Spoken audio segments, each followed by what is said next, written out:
young and you're thinking about having kids, don't do it, guys.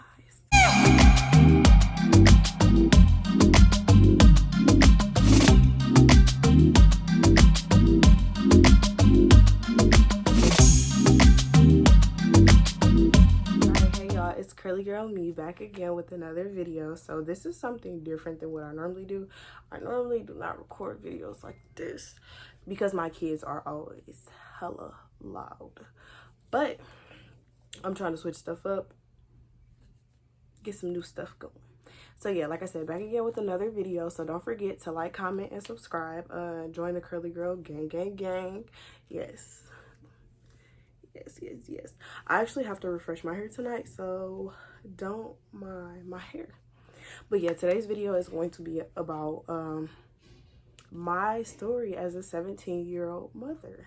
So yeah, I know a lot of people are like, yeah, like, you know, they look down on people who had kids before, you know, their 20s or whatever, but it's life. Sometimes life happens, especially when you're moving outside of the will of God. Stuff happens. It just is what it is. It happens, so what are we gonna do about it now? So I just want to make people feel a little bit more comfortable about the situation, because when I was going through it, I knew nobody. Like, my whole family had kids early on my father's side, so it was like just this generational curse that was hanging over our family and just clouding our vision. But I'm gonna break that with my kids. I definitely, and this is no shade to my parents, because my parents did the best that they knew how to do. But now that I know better, I'm not going to let stuff fall on my kids, and I, you know, help them how they should be helped.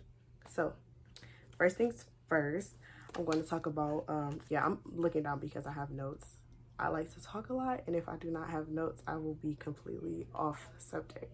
So looking down at my notes, first things first, I'm going to talk about what happened, how this came about, and all that other stuff. So I went to Bradford Academy High School. It's in Southfield, Michigan. His father went to one of our rival schools, so we kind of like got wind of each other around, you know, somewhere like that. Started following each other on Instagram. We kind of would talk every now and again, like off and on, for like years, literally. My senior year, he was already graduated, so at this point, you know, I was cheering, but I wasn't really cheering anymore. And you know, at this point, he's not playing sports, so now we're able to talk and, you know, actually see what each other is about. So that's what happened. Yeah, then eventually, like, we never really were dating. It just kind of was a fling thing. I don't know what to call it.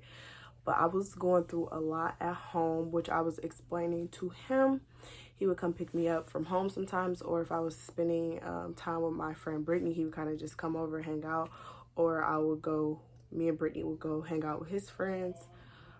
Yeah, just to kind of escape and decompress about everything that was going on at home that was very depressing. Yeah, it just was a lot. It was a whole mess, and that's a whole nother story for a whole nother day. But just know it was a reason or a method behind all of my madness. And yeah, it just was a crazy time in my life. My whole life was a little bit crazy until I hit about 20. Yeah, and then that's like when I met Josh. So yeah, we hung out. We always would talk about being together, but we never actually went exclusive, like I said.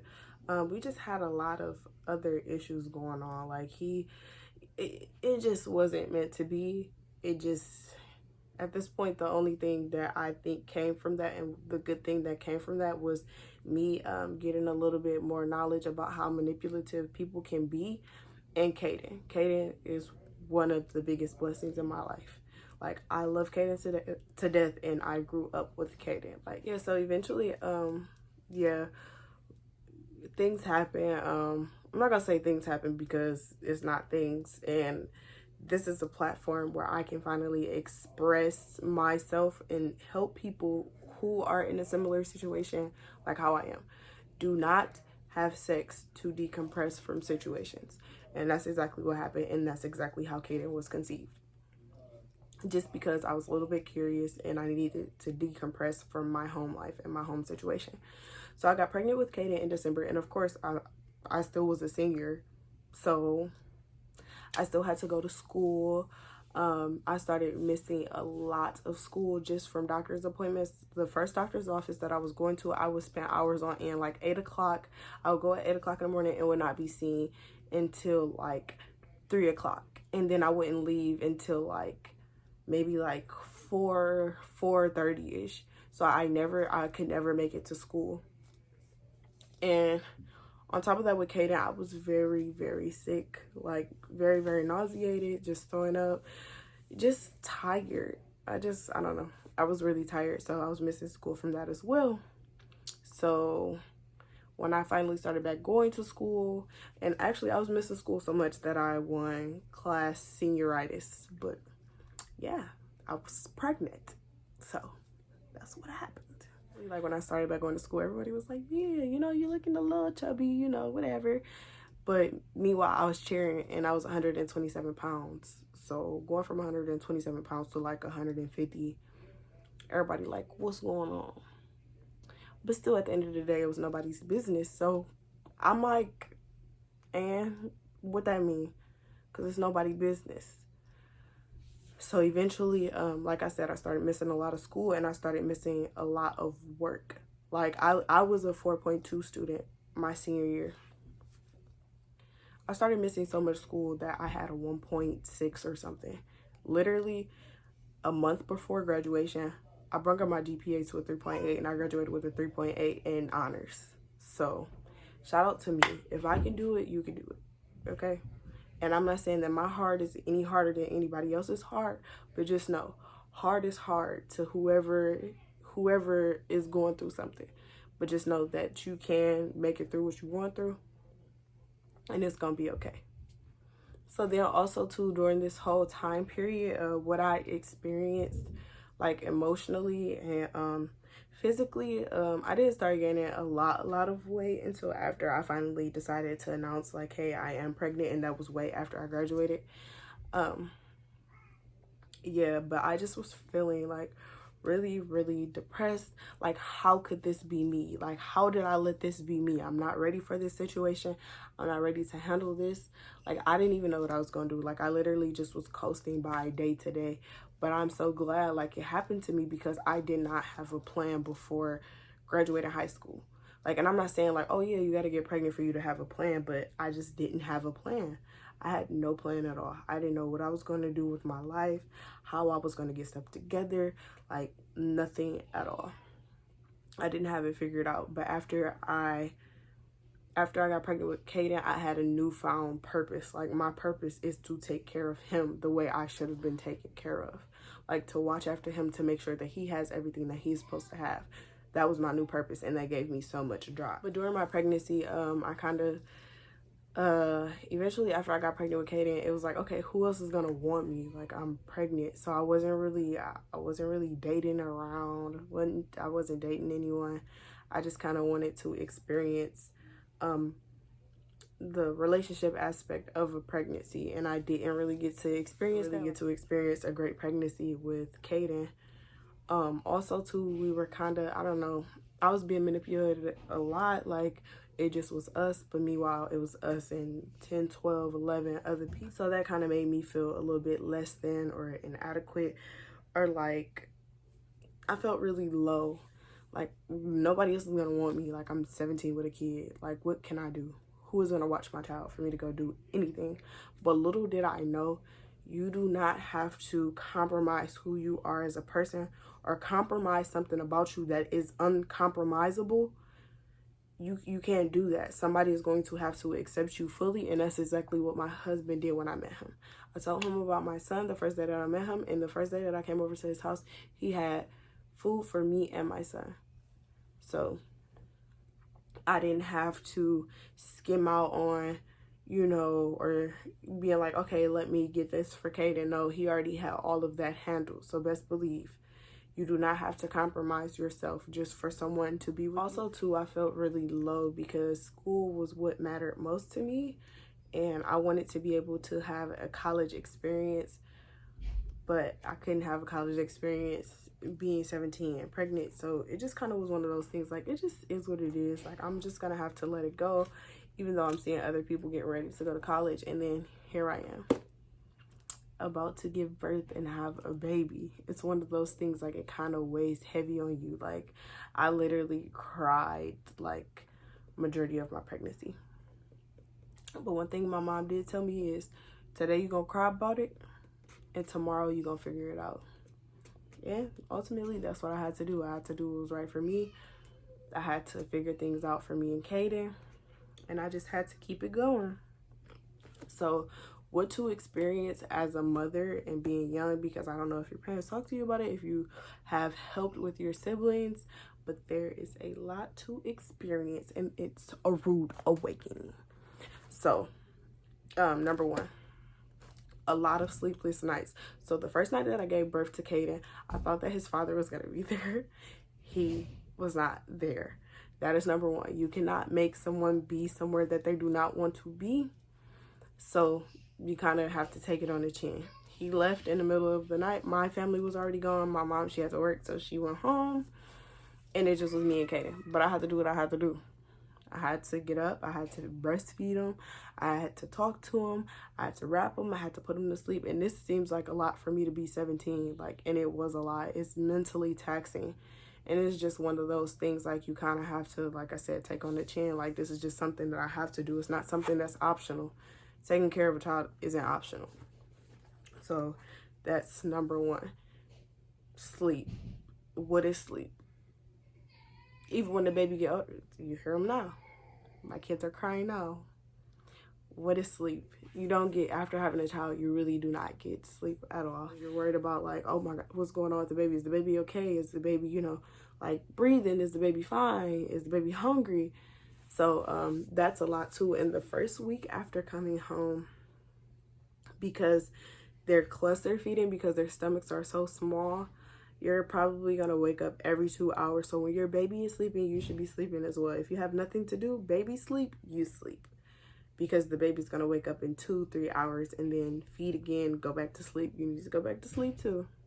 It's nothing that important to do unless you have schoolwork or something like that. But yeah, sleep when baby is sleeping, because you don't get sleep too often. Also, you have to be on the lookout for colds. If your child has a cold, your baby will not sleep at all. Like Cairo, my youngest son, he is 4 months. He's about to be 5 months. He just recently had a cold.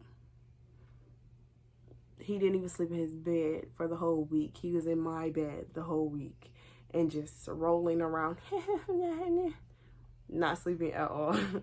So that's very mentally taxing as well. Also, do not don't expect help, or don't expect something that is unspoken, because this is your baby. Like, you produced this.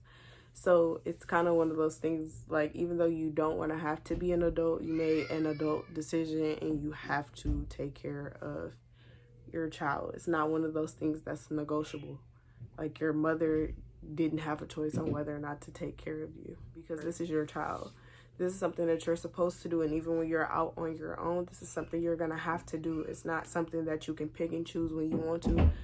You're a mother every day for the rest of your life if you have a child. Oh, prepare to be pooped and peed on, like, for the rest of your days. Yes, like, my kids have pooped and peed on me so many times, it doesn't make any sense. And it's been breast milk poop, so it's yellow and it stains clothes. So even if you're young and you're thinking about having kids, don't do it, God. Don't do it. You're not ready for it, okay? No, don't do it. No, don't. As much as you want to, it's not something that you should do so young. Like, wait till you're a little bit older, or even if that is something that you decide to do, make sure you know everything that goes into this.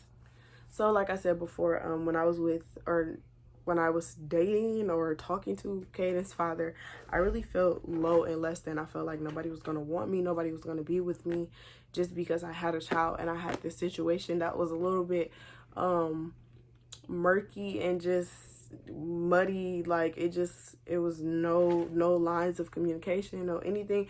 I just felt like it was just too much going on in my life and nobody was going to accept that or accept me as it. Josh did.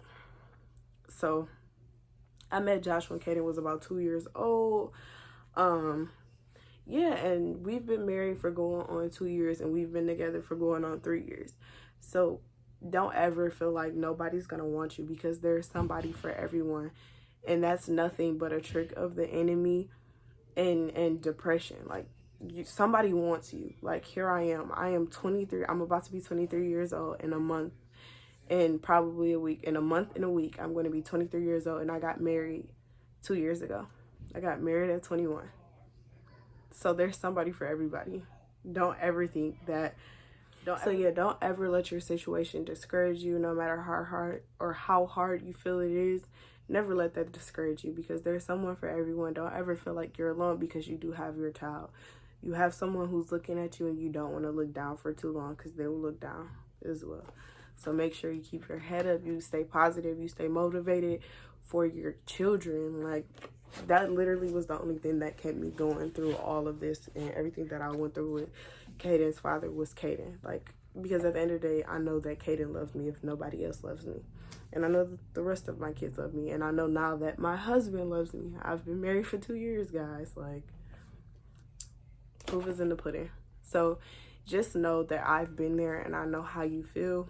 If you guys ever want to talk, you guys can follow me on Instagram at curlygirl.me. M-I. So, yeah, if you guys ever want to talk, if you guys have any parenting questions, anything like that, just shoot me a message. I'm not bad and bougie. I reply to my messages. Also, comment what other content you guys want to see down below in the comment section. Also, don't forget to like, comment, subscribe, join the Curly Girl gang, where, you know, our head be hella popping over here, okay? But yeah, like I said, subscribe, and I'll see you guys later.